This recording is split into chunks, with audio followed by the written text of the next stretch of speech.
Tell me, darling, Cassandra Lancaster purred, swirling her champagne. Do they teach poise in coffee shops now? Or are you just playing dress-up for the night? Elise smiled, unshaken. Funny, I was wondering if arrogance was inherited or self-taught. Cassandra's smirk faltered. This isn't your world, dear. Her voice dripped with venom, her silver gown gleaming under the chandelier light. But Elise didn't flinch.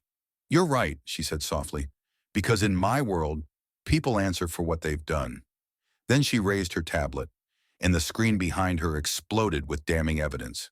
Board members gasped, cameras clicked, and the woman they once dismissed as just a barista became the most dangerous person in the room. Stay till the end, because what she does next rewrites everything they thought they knew. Elise Rowan had no patience for pretenders. She was halfway through her shift at Clover and Steam, a corner cafe in downtown Manhattan, when the usual chaos brewed. The espresso machine sputtered. A line of cranky hedge fund managers barked orders into Bluetooth earpieces. But what snapped Elise's attention wasn't caffeine, it was cruelty. Do you even speak English? A sharply dressed woman sneered at Mia, the newest hire, barely out of high school. The woman slammed her latte on the counter like a gavel. Almond milk, not whatever this is. Elise stepped forward, tugging off her apron with calm precision. Actually, she said coolly, what you ordered was almond milk. What you got is almond milk. But I can remake it with a splash of humility, if you'd like. Gas floated from the line. Mia blinked. The woman's cheeks burned crimson. You'll regret this, the customer hissed before storming out, heels clicking like gunshots. From the corner of the cafe, a man watched. Impeccably dressed in charcoal gray, his sharp jaw didn't move, but his eyes tracked Elise like a hawk circling a challenge. Julian Maddox wasn't used to being surprised. CEO of Maddox Equities, worth billions by 36, he had faced down boardrooms full of men twice his age. But watching Elise put a high society harpy in her place, that had entertained him more than his last 3 meetings combined. When the crowd thinned, Julian approached. Impressive, he said. Elise didn't look up from wiping the counter. Thanks. We also do latte art. Want a swan or a corporate shark? Julian smirked. Neither. I have a proposition. That sounds wildly inappropriate, she replied. I'll pay you $1,000, he continued unfazed, to be my date for a gala tomorrow night. Now she looked at him, carefully. Why? She asked. To make someone uncomfortable, he said, deadpan. Specifically my ex-fiancée, Cassandra Lancaster. Elise laughed, a sharp, amused sound. You're paying a barista to rattle the silver spoon elite. That's cute. I need someone unexpected, he said. Smart, unfiltered. You seem to be both. And you seem used to getting your way, Elise shot back. He met her gaze evenly. I am. The silence stretched. Elise could have said no. She should have said no. But rent was late. Her laptop was dying. Her father's medical bills weren't. So she folded her arms and said, one night, I picked the dress. And if anyone asks, I'm an economist moonlighting as a barista for fun. Julian smiled faintly. Deal. And just like that, Elise Rowan stepped into a world built on polished lies, gleaming chandeliers, and the beginning of something neither of them saw coming. Elise had never walked through double glass doors that opened just because she approached.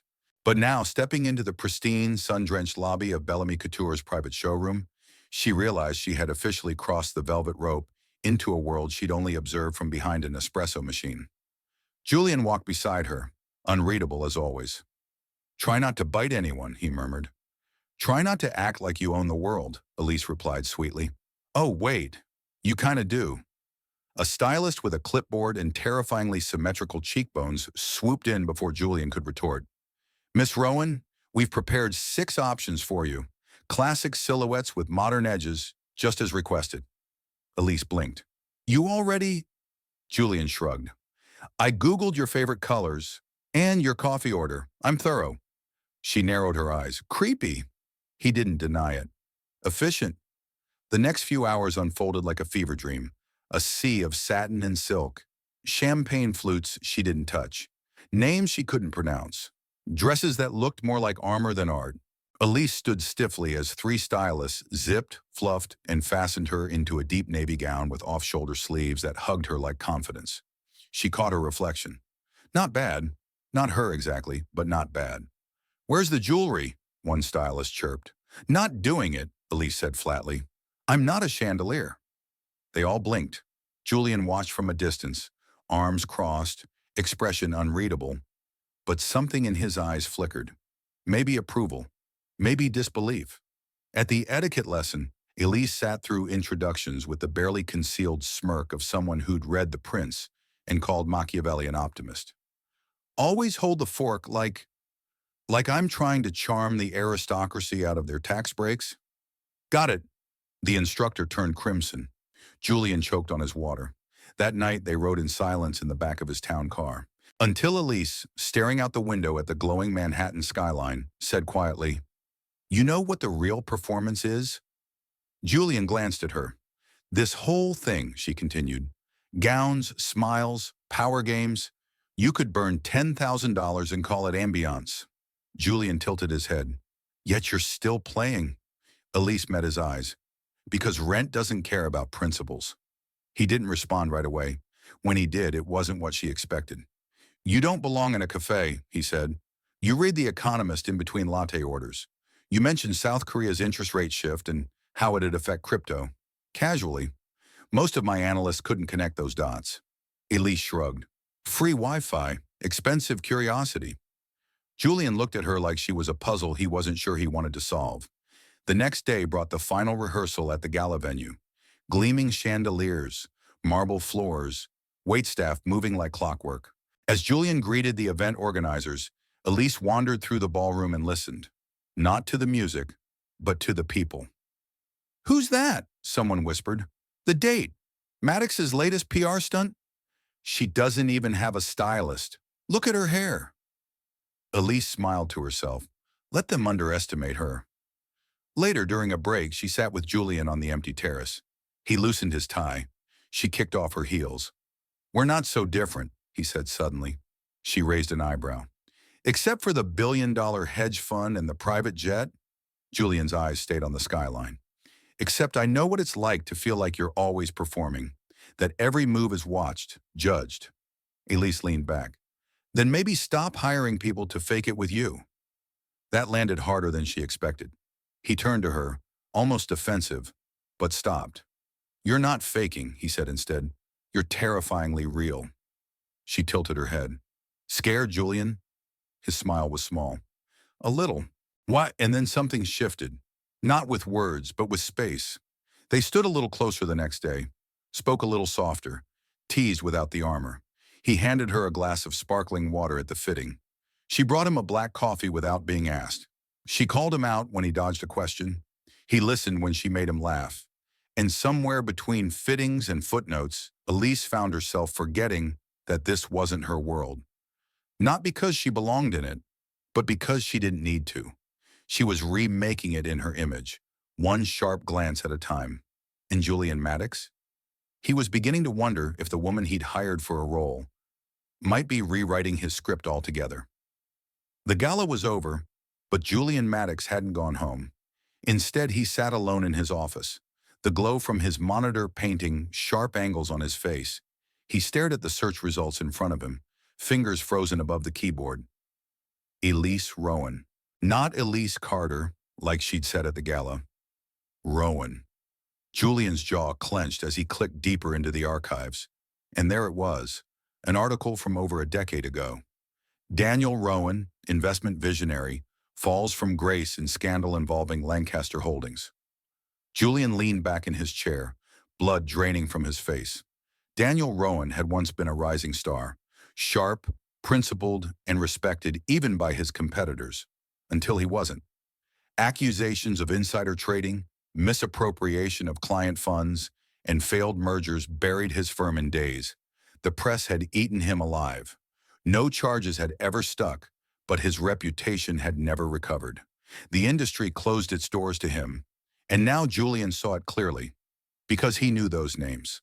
The firm that had orchestrated Rowan's ruin? Lancaster Holdings, owned and run by none other than Cassandra Lancaster's family. his ex-fiancée. The realization hit like ice water. Elise hadn't just been thrown into this world, she'd been exiled from it. And all this time, she had kept that truth buried beneath a barista's apron and a borrowed gown. Julian called her the next evening. "Come to the office. I need to see you." She arrived wearing jeans, a gray hoodie, and suspicion in her eyes. "What is this about?" Julian didn't speak. He just turned his monitor toward her, the name Daniel Rowan still visible in bold across the screen. Elise stilled. He looked at her gently. "You should have told me." She exhaled slowly, shoulders rising in silent defense. "And said what? That I'm the daughter of the man your ex's family destroyed? Why did you hide it?" "Because that name doesn't open doors. It slams them shut." Julian stepped around his desk. "You're not him, and he wasn't guilty, was he?" She hesitated.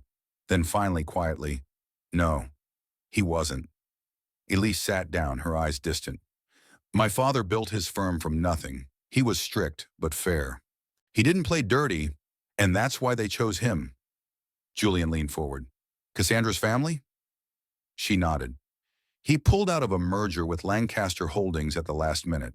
Said something felt off.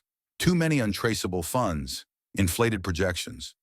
A month later, he was accused of fraud. Suddenly, he was the scapegoat in a game of billion-dollar dominoes." Her voice cracked slightly. "He never recovered. He never tried to clear his name. Just faded." Julian listened in silence. "I didn't want to live in that shadow," she continued. "So I changed my last name, worked jobs that didn't ask questions, stayed out of the spotlight. You could have used the Gala to expose them." "I didn't come to fight," she said. "I came to survive, to pay rent, to stay invisible." Julian's gaze softened. "And now?" Elise looked up at him. "I want the truth, not revenge, just truth." He nodded slowly. "Then let's find it together." She blinked, surprised. "Why would you help me?" "Because if Lancaster Holdings really orchestrated your father's downfall, then they've done it to others. And I refuse to stand next to that kind of power and stay silent." He walked to his desk, opened a drawer, and pulled out a folder. Financial reports, corporate charts, internal leaks. "I've seen enough red flags in their filings to know something's wrong." Elise eyed the pages. "You've already started." "I didn't know what I was looking for until now," he said. "But with your insight and my access, we have a chance." She hesitated, torn between instinct and desire. She had spent years trusting no one, carrying the weight of shame that wasn't hers, letting silence be her shield. But Julian wasn't asking to fix her. He wasn't offering charity. He was offering a seat at the table, a partnership. Elise stood and walked to the window, staring at the skyline. "My father used to say, 'The truth is heavy, but it's still lighter than a lie.'" Julian stepped beside her. "Then let's carry it together." She turned to him, steady now. "Okay," she said, "let's uncover the truth." That night marked a quiet pact, not of vengeance, but of resolve. Julian gave Elise full access to Maddox Capital's data team. She pulled every filing she could find on Lancaster Holdings from the last decade. Offshore patterns, merger anomalies, shadow investors. Together, they uncovered shell companies, falsified earnings, and internal memos that made Elise's stomach turn. Cassandra's family hadn't just sabotaged Daniel Rowan. They'd profited from it, quietly, cunningly, and without consequence. Until now. The storm was coming, and this time Elise wouldn't be hiding. The halls of Lancaster Tower smelled like power and polished marble. Elise Rowan walked through the glass entrance in a sleek charcoal blazer, heels clicking like metronomes of control. Her hair was swept into a low twist, her press badge clipped to her lapel. Name: Claire Weston, Outlet, Financial Pulse. Purpose: exclusive coverage of the pre-gala merger announcement. The badge was fake. The publication, long defunct, had been briefly resurrected by Julian's legal team just long enough for Elise to walk into the lion's den. She had 30 minutes, and a plan that would either make history or bury her. Inside the executive lounge, suits mingled around crystal tumblers. The CFO, Grant Ellison, stood near the bar, laughing too loudly, scrolling through his phone between sips of single malt. Her target, Elise moved methodically, weaving into conversations with ease. Just another sharp, confident woman with an expensive press pass and an eye for headlines. She approached the bar casually and smiled. Your firm's ESG positioning this quarter was bolder than most. Ellison blinked, then grinned. You actually read that? I don't attend briefings for the shrimp cocktail. He laughed, ego puffing like a peacock. Well, Claire Weston, maybe you'll enjoy tomorrow's announcement even more. He set his phone down as he reached for another drink. That was her moment. Elise slid in beside him, turned slightly, and with a practiced flick of her wrist, pressed the modified USB into the charging port of his phone. The data siphon lit green. 2 minutes. Miss Weston? A voice behind her asked. She turned slowly, a middle-aged VP with suspicion in his eyes. I don't believe we've met. Financial Pulse, was it? I thought that site shut down years ago. Her stomach dropped. Think. Before she could answer, the door slammed open. Elise, a voice boomed. There you are, darling. Julian Maddox, collar askew, cheeks flushed, tie askew, stumbled into the room like he'd just emerged from a champagne waterfall. All eyes turned. You left me in the elevator with that pianist, he said loudly, lurching toward her. I was getting jealous of his tempo. Laughter rippled uncomfortably. Julian slung an arm around her shoulder, leaned in close, and planted a kiss just short of her cheek. My fiancé, he announced, slurring. Can't take her anywhere. Grant chuckled, scooping up his phone. Elise's heart thundered. Apologies, she said sweetly. Networking. Julian pulled her toward the exit. Before you explain derivatives again, let's go. Only when they reached the elevator did he drop the act. Did you get it? He whispered. She opened her clutch and handed over the USB drive. Every file, every transaction, it's all there.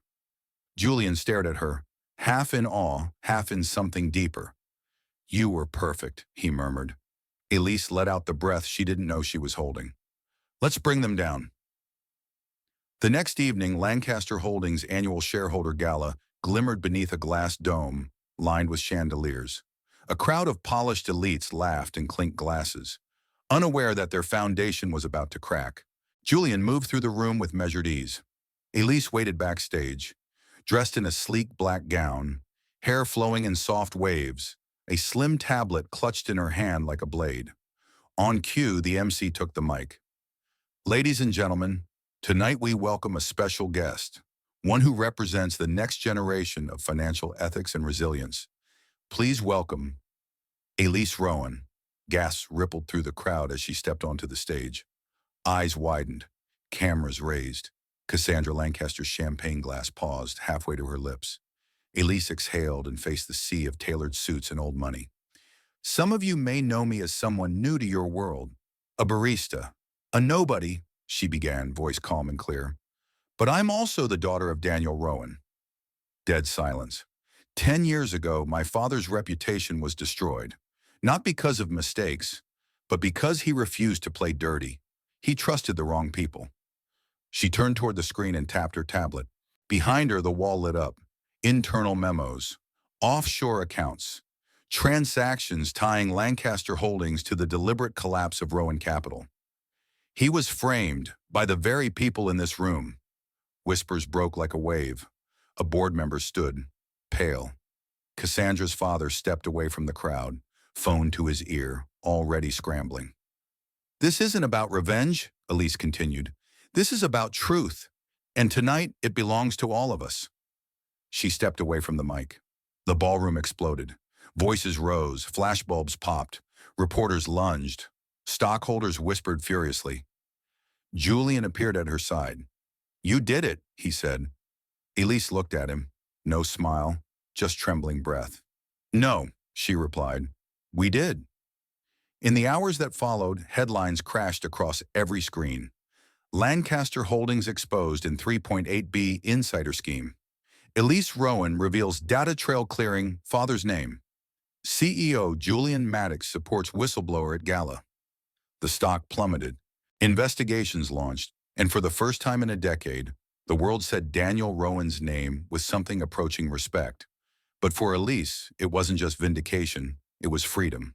Freedom from silence, from shame, from surviving in the shadows. Julian found her later, alone on the rooftop garden above the Gala hall, the city stretching wide beneath her. He didn't speak, just stood beside her. She turned to him. "You knew this would work." He shook his head. "No, but I knew you would." Her fingers tightened around the balcony rail. "You didn't have to help me." "I didn't want to just help," he said quietly. "I wanted to stand beside you when it was over." For a long moment, she said nothing. Then she whispered, "It's not over." He nodded. "No, but it's finally yours to write." The world now knew Elise Rowan's name, not as a barista, not as a whisper from a disgraced legacy, but as the woman who stood alone on a stage and turned the empire of Lancaster Holdings inside out. For days, headlines didn't stop. Her face appeared on every news outlet, from financial reports to late-night commentary. The Rowan reckoning, barista to boardroom, Elise's war on Wall Street, the woman who made billionaires sweat. And through it all, Elise stayed quiet. She declined every interview, ignored the offers pouring in from law firms, think tanks, and venture capitalists. Even a book deal. She didn't want the attention. She wanted the silence. In the weeks that followed, Elise disappeared into stillness, long walks through Central Park, calls to her mother in Maine, sorting through boxes of her father's old notes. She even visited the cafe. Mia had taken over her shift. "You coming back?" she asked hopefully. Elise smiled. "Probably not, but I'll always order the house blend." There was something healing about slipping into normalcy again, something sacred in choosing peace, now that she had the power to choose. One afternoon, she received a message from Julian. "Come to the roof. Sunset. No boardrooms. Just us." Elise almost didn't go, but something pulled her upward.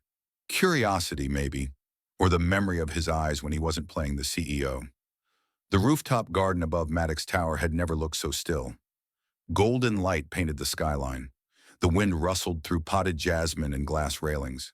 And there he was, waiting by a small table. No tie, sleeves rolled, like he wasn't the man who could buy the building beneath them. "I wasn't sure you'd come," he said softly. "I wasn't sure either." Julian gestured to a second chair. "You've been hiding. I've been resting." "Fair." He nodded, then looked at her directly. "You know I'd hire you in a heartbeat." "You mean as an analyst?" "No," he said. "As a partner." Elise blinked. "I've watched you walk into rooms that weren't made for you and change the entire atmosphere," he said. "Not because you played their game, but because you didn't." She exhaled slowly. And I'm offering you a seat. Equal share. No titles. No hidden contracts. Just vision, strategy, and truth." Elise studied him. "You're not doing this out of guilt?" Julian shook his head. "I'm doing this because you're the only person who's made me believe we could do more than just win. We could matter." A long silence passed between them. Then Julian reached into his jacket pocket and pulled out a small box. She froze. "It's not what you think," he said quickly, then smiled, shy for the first time. He opened it. Inside was a simple silver band. No diamond, no sparkle. Just one word engraved inside. Real. "It's not a proposal," Julian said. "Not yet. It's a promise. No pretending. No power games. Just this. What we are. What we could be." Elise swallowed, her chest tightened. She thought of all the things she'd lost. Her father, her childhood, her chance at a normal life. She'd carried so much alone. And now here was someone not trying to fix her, but offering to stand with her. Still, she hesitated. "I'm not healed," she said softly. "I'm still angry. I still have days where I want to burn the world down." Julian stepped closer.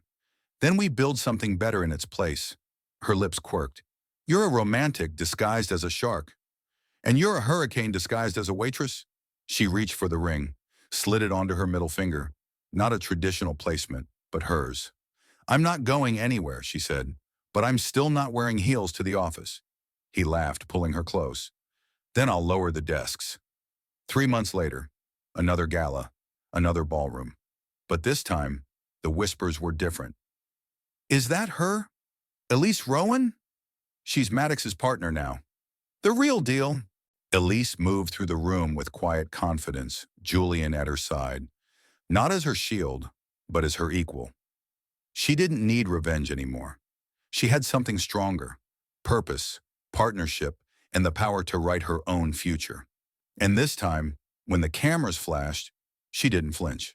She smiled. In a world that often celebrates noise over integrity, Elise Rowan's story reminds us that quiet courage still matters. That truth, though buried under power, wealth, or shame, has a way of rising, especially when one person dares to stand for it. She didn't want revenge. She wasn't chasing headlines. All she ever wanted was to survive without shame, and in doing so, she found something greater: purpose, partnership, and the courage to rewrite her legacy. In today's fast-moving society, how many of us are silently carrying the weight of someone else's lie? How many have chosen silence because speaking up seemed impossible? And more importantly, how many of us would risk everything for the truth? Maybe you've lived with a secret. Maybe you've watched someone fall unjustly. Or maybe, like Elise, you've been underestimated your entire life, until one day you decided to stop shrinking. We want to hear your thoughts. What would you have done in Elise's place? Do you think truth is always worth the cost? And have you ever had to walk away from your past to build something new? Let us know in the comments below. We read every single one. If this story moved you, even just a little, please give it a like, share it with someone who needs it, and subscribe to Warm Soul Stories, where we honor resilience, redemption, and the quiet power of becoming who you were meant to be. Thank you for listening. Until next time, keep believing in the unexpected.